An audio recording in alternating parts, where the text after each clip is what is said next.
We've been talking about energy. We've been talking about source. We've been talking about God. We've been talking about emotions. We've been talking about energy. We've been talking about flow. We've been talking about stifling and blocking. We've been talking about flow. But now we want to talk about cars. We want to talk about houses. We want to talk about lovers. We want to talk about mathematical equations. We want to talk about science. We want to talk about invention. We want to talk about creation. We want to talk about musical projects. We want to talk about books that you are writing. We want to talk about children that you are playing with and that you are raising. We want to talk about relationships that you are forming. We want to talk about the beautiful things in the world that you are attracting to you. We want to talk about the things of this earth that you are focused upon. And we want you to find a way of integrating this vibrational, law-based, universal knowledge, of integrating it into the details of the things that are important to you. We want to talk about your influence in your team winning. We want to talk about your reveling in the choir that the kids at your school are singing. We want to talk about the joyful things that your world is about. We don't want to distract you from the details of this physical life. We don't want to distract you from the food that you are eating or from your bodies that you are molding into the look and feel that you want. We don't want to distract you from anything that is of a physical nature. We just want you to look at the things that you are desiring and that are around you that are of a physical nature through the eyes of vibration, through the eyes of emotion, through the eyes of empowerment, from the eyes of assistance. We want you to allow yourself to integrate the broader perspective of Source into the details of your life. We want to say to you that when you are involved in the details of your life, and this is what you're bringing to this conversation, yes. When you are involved in the details of your life, and you are not conscious in the moment of your alignment, that's where overwhelmment comes from. When you are involved in the details of your life and you are in conscious concert with alignment, that's when your ecstasy comes. That's when your passion comes. That's when your thrill comes. Those are those high points that you keep wanting to bounce to another and to another and to another. In other words, there is no aspect of your life that will not be immediately enhanced by your conscious awareness of these things that we've talked about here today. So yes, you are physical and you are beautiful. And your homes are magnificent and becoming more so. And your inventions are becoming more, and your life is becoming more delicious. And your ability to interact and interface with one another is becoming smoother and more as you want it to be every single day. But if you extract from the equation of the life that you're wanting to live, the vibrational basis of it, then you have no power or control. And when you reinsert it into the conversation, and you are mindful of the way you feel, and you are directing your thoughts energetically, not just subject by subject, but feeling by feeling, now you've got control of your life experience.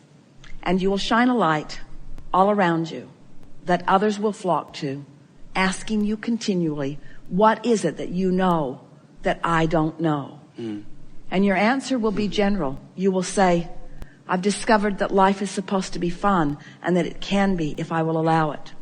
I've discovered that all people are good and the best of them will come to me if I will allow it. I've discovered that there's nothing that is big enough that deserves my attention at pushing against, and that every time I let something be big enough that I push against, I slow myself down, I shoot myself in the foot, I diminish my joy, and I waste my moment in time. And if they ask further, if they say, well, how is it that you know these things? Say to them, it came natural to me. Once I got a glimpse of it, I remembered that I knew it when I was born.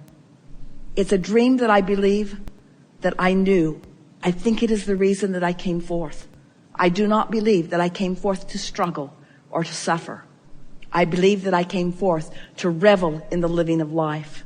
I believe that I've been given the free will to make my choices about life.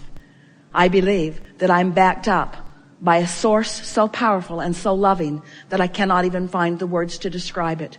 And I believe that the presence of that is with me in every moment that I allow it. And somehow I keep figuring out how to allow it a little now, and how to allow it a little now, and how to allow it a little now. And if they're still listening, and some of them will be, they may say, and how is it that you've discovered? What is it that you do? How do you allow this thing that feels so good to you? How do you allow it when your children are fighting or when someone is suffering? How do you allow it then? And you say, I can't allow it then. My attention to that deprives me of my ability to allow it. So I had to learn how to focus. And I practiced by looking at the best of life until I practiced the vibration of that. And then their logic will bring them to this. They will say, well, how is it that you dare to turn your eyes away from those who need you most? And then you give them the answer that they all are looking for, but that few are ready to hear right here and now in the midst of their trouble. You say, I turn the other cheek, because in turning it away from what troubles me, in turning it away from the problem, I turn it toward the solution. I've tuned myself to the solutions of life. I've tuned myself to the frequency that provides me with the solutions. So while I welcome problems because solutions are so fun to find, I stopped wallowing in the problem. We have enjoyed this interaction more than these words can explain to you. But we've been zapping you with the sonar of a dolphin all day today. It is our knowing that you have moved to a different vibrational place than you have been before. We want to say to you that we make too much of all of this, that if you would just find a reason to be playful and play. We encourage you, get together with your funnest of friends and spend time with them. We encourage you, go to your favorite places and focus upon them. We encourage you, get out the music that sounds the best to you and play it frequently. We encourage you, do those things that feel the best. Let those be the priority that are on your to-do today list. Put the things that don't feel good on someone else's list. Put the things that don't feel good on the list that says, maybe someday, but not today. Put them on the list that says, maybe someone else is ready to do this, but I've moved beyond it. I am a seeker of joy. Today, no matter where I go, no matter what I'm doing, and no matter who I'm doing it with, it is my dominant intent to look for what I'm wanting to find, to look for those things that feel the best. Our appreciation for you could not be greater, and our anticipation of that which is to come is very specifically focused for each of you who have participated here today.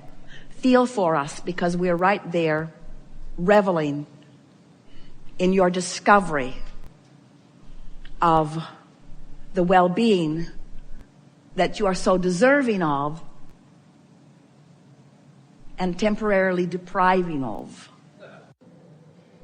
We have enjoyed this interaction a lot.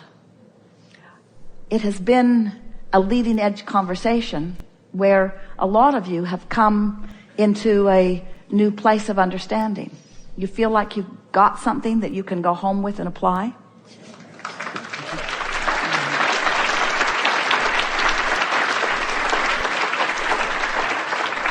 So if we were standing in your physical shoes, the things that we would have gotten that we feel that we could go home and apply are these.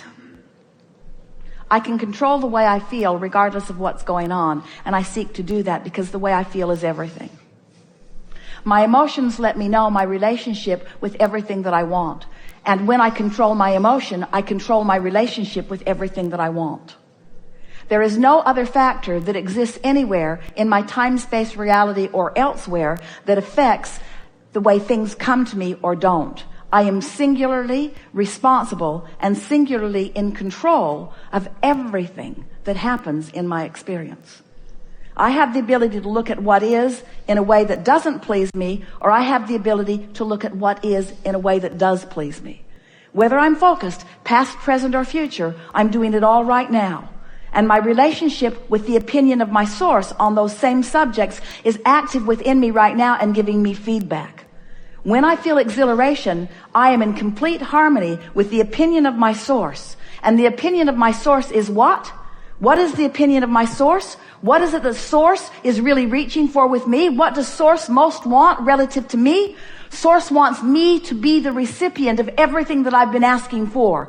And source is so determined that I will have that success, that source never strays from an understanding or from a focus upon exactly what I am wanting. So much so that my emotion lets me know when someone has strayed. And every single time it's me. And I know what to do about it now. Go general. The more specific I get, the more I stray. The more general I get, the more I come back into alignment.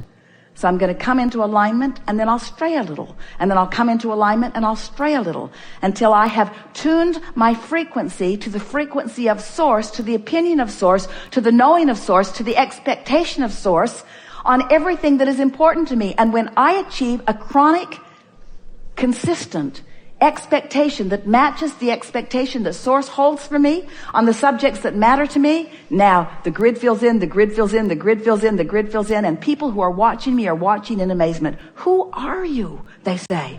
How is it that you barely express your desire for something and someone walks up with you to a very clear-cut path for the receiving of it? And you say, I am the keeper of my promise to the source within me. I said, I'll go forth and sift and sort, and I will carve out lanes of expansion for all of us. And the source within me said, and I will follow the track of your desire, and I will hold to the frequency of that, and I will send a signal that is so bright about that that you can't miss it. Because you will always feel emotion around something that matters to you. The guidance will always be there. Strong emotion indicates it really matters. Strong negative emotion means I'm off the track. Strong positive emotion means I'm on the track. We think your guidance system is perfect, and we think you have been playing it out in a perfect way. We think that the world that is before you is a very bright world. We think the world that is here right now is just exactly right. We think that you are the creator of your own experience, and we think that right now, this very moment, you know that in a more vivid way than you've ever known it before. The second thing that we think that you've gathered from this is that, at least it's what we would have wanted to take away from it if we were standing in your physical shoes. Contrast, every bit of it is a good thing.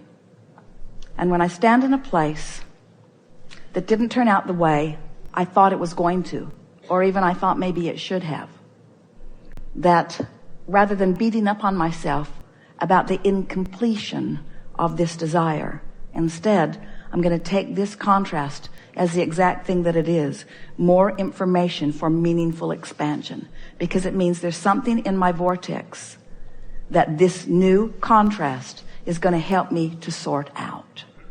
You're the creator of your experience. You are not a regurgitator. You're not a puppet on a string. You are the creator of your experience. Do you get that?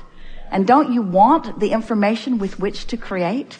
And don't you like the support that we all provide once you've carved it out?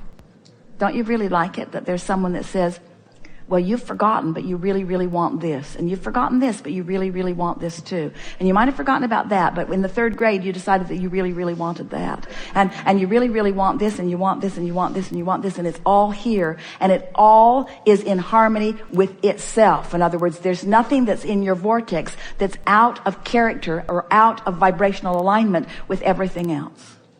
We've enjoyed this interaction immensely. There is great love here for you.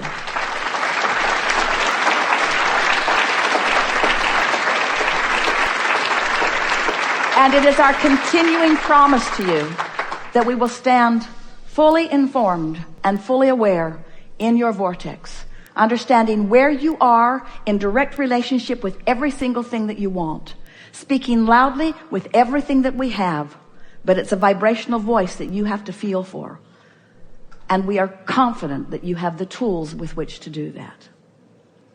There is great love here for you, and we remain effortlessly in the vortex.